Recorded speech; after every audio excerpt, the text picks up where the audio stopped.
Alright fellas, this video here is going over the electric Pokemon Project Sentinel. This guy right here, potentially up to 400 boost speed. You can even go up to 430 plus like quick boost speed. Now, the more gear you put on him, the slower he's going to be. I think 320 to 350 plus quick boost speed, he's able to manage and get around quite a lot. He actually applies himself very well in the storyline and in the PvP. But this is a very lightweight mech. He does get staggered very easily. We're going to go over a few of the options, things that he can do. This guy is running the double Stun Gun and the double Therapist Rifle to just pile on as much of this electrocution stuff as you can get in game. You can use the stun baton as an option, but it does limit your mobility a little bit because it does put you in animation. If you whiff, it's pretty rough. If you do get someone stunned, though, you can go into the stun baton. What I have found is that with this lighter weight mech, it's generally better just to have double guns shooting around. If you go with a heavier mech, you can actually do a charged stun baton hit, and then have your secondary as a stun gun, and do a full stun gun barrage, proc a stagger, and then go straight into another baton hit and do another stun gun hit, etc. If you're going for a melee version of the build, you'll swap to more Bushido kind of arms, things with a higher melee specialization. If you want to balance, you can use any of these arms with like a balanced kind of stat in between. The build is actually pretty flexible. I mean, you can technically even run things like that if you want to, and run like heavier armed weapons if you want. But this is more just for speed. Anything that you want to run on the build, though, you can, but the general gist is that you want the speed first. Right now, he's setting at 356. That's because of our energy booster that we ended up putting in it, and also the 4 guns that we have. It seems like once you start putting 3 or 4 guns, even if the weight isn't that much, it does take away more and more boost speed. But at 356, you're able to dash circles around most everybody that you go against in PvP. And then this is my favorite generator for the most part. So we get a massive energy capacity, we get a really decent energy recharge rate, but you can use any of these other generators that you actually want inside the game. You can see the lighter that you go, the more movement speed that you go. So even this base generator here, you can use this on this character very easily, and these two right here generally give you the most movement speed. They'll be floating more around 400. The starting generator, it can push you past 4 on the quick boost speed pretty easily, but you're only going to get 1 or 2 dodges every few seconds, so you can get overwhelmed with that. Whereas these higher things, like you get more energy regeneration with this one. If you're good at micromanaging your energy, that can be very good. Any of these other ones, though, you can definitely choose to go with. As for the boosters, we get these through the tutorial missions that you can do. Actually, it's very, very nice. If you want extra movement speed, you can go for this, which works very good as well. But you can see you get a good boost to your general movement speed with your boost speed. This one gives you a lot more quick boost speed, as well as reduces the quick boost time, which is just better in general for PvP, which I've found, and it's one of the better ones you can get. You can go for something like this, but the time reduction isn't that big of a deal. As for legs and other options, if you want the biped, this Fire Mesa legs, they work very well. If you want a little bit more like mobility, the actual legs that go with this mech work very, very well.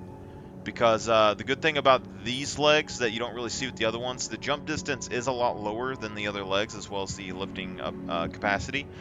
But the good thing about these legs over the other ones is that although the jumping speed is lower, it actually doesn't jump nearly as far off of the ground when you're dashing side to side and forwards in the other one. So it hits the ground again rapidly, which allows it to quick jump constantly very far distances without really having much delay. So this is actually more mobile technically, even though it doesn't consider on your movement speed. You can get 400 boost speed and have the ability to do these quick, fast dodges and jump in the air quicker as well with this. So depending on your options, what you want, these legs here could potentially be better for your purposes in general. Again, all the arm types that you want, the melee arms are more these top ones, the Bushios. These right here, we're going for the firearm specialization, which allows us to help, you know, stick to our targets. And we have the target tracking 104, and then still the same on all of these.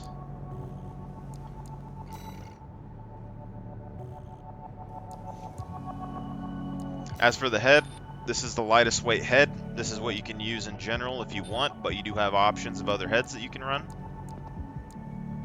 Most of these, I mean, they look all right. Like, that isn't bad. You know, you sacrifice a little bit of speed for a little bit of style. I can't complain with that. The one thing that I could notice, like even this, that looks all right. You can get your energy supply efficiency up a little bit.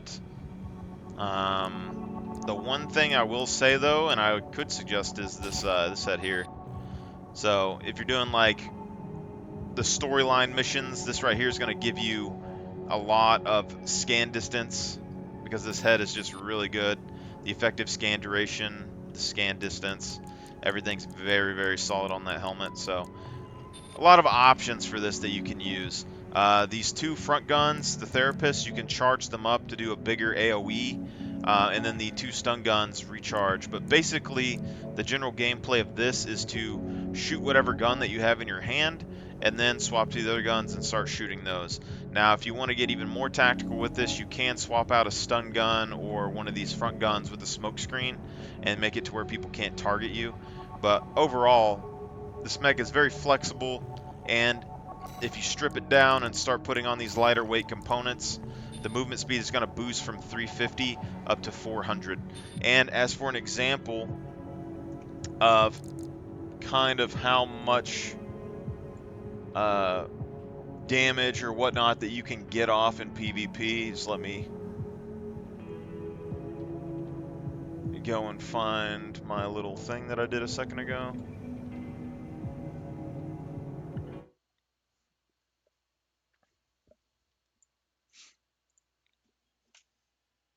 So this was towards the end,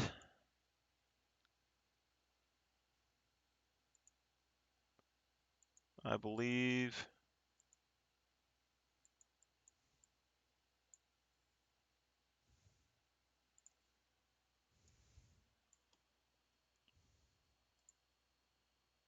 Somehow I lost it.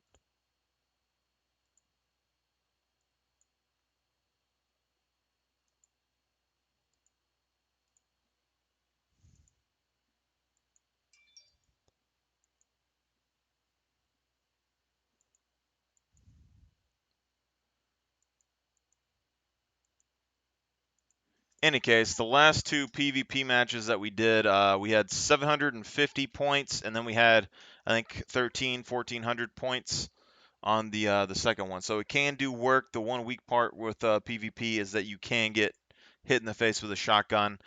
For that, we run pulse armor for the most part. So feel free to give this a try. The pulse armor, basically, if you get hit with something that's stunning you, you proc the pulse armor to reset your stability bar and give you a little bit of extra health. But other than that, very, very solid all around kind of quick build, but it is super light, so you get that high risk, high reward. You can even slot on the stun needles or whatever you want on the back if you really want to. This mech is capable of holding those kind of weights, but you will have to tinker with it a little bit. All right, so y'all guys have a good one, and give the Sentinel a try.